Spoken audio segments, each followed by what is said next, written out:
Orçamento do Serviço Presidencial República, com montante milhão sanulo, reunião atosia hatnulo racing walu, atosito lima nulo. E o Orçamento Geral do Estado reunião rua nulo racing hatniang, aprova ia Parlamento Nacional.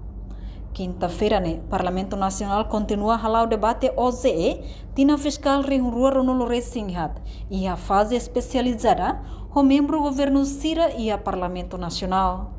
Enquanto proposta alteração da presidencial república niang, ne e ihatolo, mas be proponente Cira submete a votação la passa.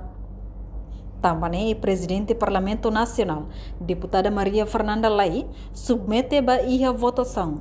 No ia votação direita, deputado Cira aprova com maioria absoluta.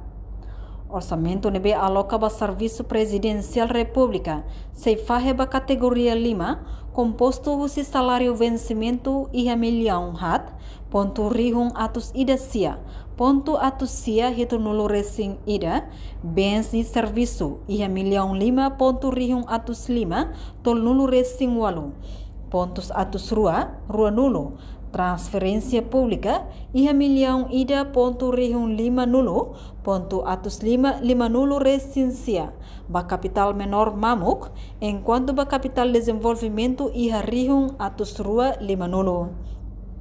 Entretanto, votos aprovação do Orçamento do Serviço Presidencial República, votos a favor hat nulo recém rua, contra sanulo abstenção sanulo recém tolo. Nune proposta número nulo recém tolo, no nulo recém hat passa.